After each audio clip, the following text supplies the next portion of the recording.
तेजस्वी यादव के नीतीश कुमार पर लगातार तीखे हमलों का असली मकसद क्या है? क्या तेजस्वी यादव ने ऐसी रणनीति बनाई है जिससे नीतीश कुमार के बहाने पूरा एनडीए टूटकर बिखर जाएगा? तेजस्वी यादव सिर्फ बयान नहीं दे रहे हैं, वो एक चाल चल रहे हैं और इस चाल का मकसद बहुत साफ है। उनकी पूरी रणनीति तीन बड़ी चीजों पर टिकी है। पहला मकसद, नीतीश कुमार की छवि को नुकसान पहुंचाना। तेजस्वी बार बार नीतीश कुमार को अचेत और मौन मुख्यमंत्री कहकर जनता के सामने पेश कर रहे हैं। वो साफ तौर पर ये दिखाने की कोशिशों में जुटे हैं कि नीतीश कुमार अब बिहार चलाने के लायक बचे ही नहीं हैं। दूसरा मकसद है एनडीए में दरार डालना। जी हां, नीतीश कुमार की छवि को अगर इससे नुकसान पहुंचेगा और नीतीश कुमार की लोकप्रियता गिरेगी तो बीजेपी को नए चेहरे की तलाश करनी पड़ेगी। यही मौका आरजेडी तलाश रही है कि एनडीए के अंदर ही अंदर फूट पड़ जाए। और तेजस्वी यादव की रणनीति का तीसरा मकसद है अपने वोट बैंक को और मजबूत करना। आरजेडी का मजबूत आधार हमेशा यादव और मुस्लिम वोटर रहे हैं। तेजस्वी यादव इन समुदायों को ये समझा रहे हैं कि नीतीश सरकार ने उनकी सुरक्षा और हितों की अनदेखी की है और यही बात आरजेडी के पक्ष में हवा बना सकती है। अब बड़ा सवाल खड़ा होता है, क्या तेजस्वी यादव की ये रणनीति काम करेगी?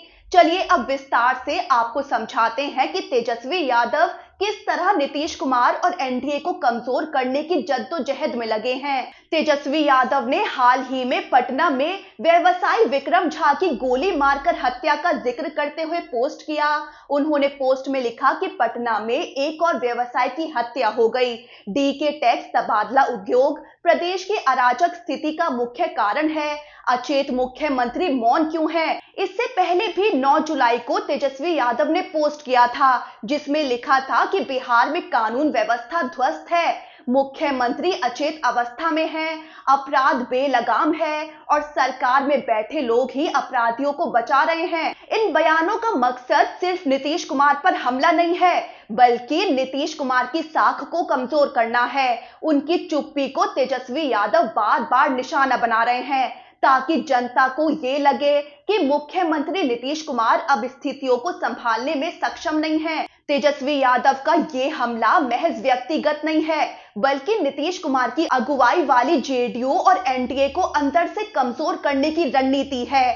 2025 में होने वाले विधानसभा चुनाव आरजेडी के लिए करो या मरो का मौका है, क्योंकि 2020 में वो सिर्फ कुछ हजार वोटों से सत्ता से बाहर रह गई थी। तेजस्वी अब पूरे फोकस के साथ दो काम कर रहे हैं। नीतीश कुमार की छवि को कमजोर कर रहे हैं ताकि बीजेपी को उनके खिलाफ खड़ा किया जा सके और एनडीए में नेतृत्व को लेकर उठती चर्चाओं को हवा देकर बीजेपी जेडीयू के रिश्ते में दरार डालने की कोशिश कर रहे हैं। अगर नीतीश कुमार का नेतृत्व कमजोर पड़ा तो बीजेपी को गठबंधन का नया चेहरा ढूंढना पड़ेगा और यही बिखराव आरजेडी को फायदा दिला सकता है। वहीं तेजस्वी यादव ने बिहार की कानून व्यवस्था को अपने अभियान का केंद्र बना लिया है। पटना, गया, मुजफ्फरपुर जैसे बड़े शहरों में हाल के महीनों में लगातार हत्याएं और आपराधिक घटनाएं सामने आई हैं। तेजस्वी इन घटनाओं के जरिए जनता को ये संदेश देना चाहते हैं कि सरकार अपराधियों पर काबू पाने में पूरी तरह फेल हो चुकी है।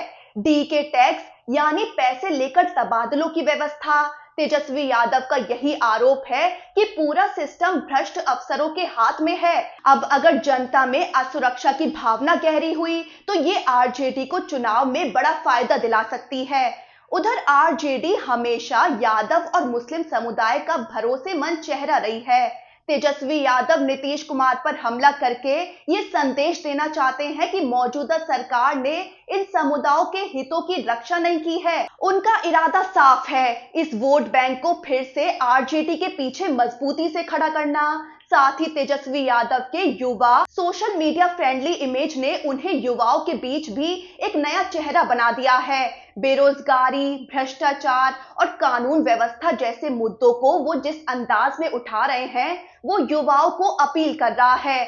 वहीं अब तक नीतीश कुमार ने तेजस्वी यादव के किसी भी आरोप का खुलकर जवाब नहीं दिया। उनके सहयोगी इसे जरूर तेजस्वी यादव की राजनीतिक नौटंकी बता रहे हों, लेकिन जनता के मन में संदेह पैदा हो रहा है क्या नीतीश कुमार अब वही पुराने तेज तर्रार मुख्यमंत्री हैं भी या नहीं? अगर नीतीश कुमार इसी तरह चुप्पी साधे रहे और तेजस्वी यादव की चालों का जवाब नहीं दिया तो 2025 का चुनाव एनडीए के लिए बड़ी चुनौती बन सकता है। तेजस्वी यादव की रणनीति 3 लेयर में काम कर रही है। नीतीश कुमार की छवि पर वार, एनडीए में फूट डालना और अपना वोट बैंक पक्का करना। अगर नीतीश कुमार इसी तरह चुप्पी साधे रहे और पलटवार नहीं करते हैं तो ये चालें एनडीए को बड़ा नुकसान पहुंचा सकती हैं। अब आपका क्या मानना है? क्या तेजस्वी यादव की ये रणनीति 2025 में सत्ता की तस्वीर बदल देगी? बिहार में इस बार किसकी सरकार बनती दिख रही है? आपका क्या मानना है?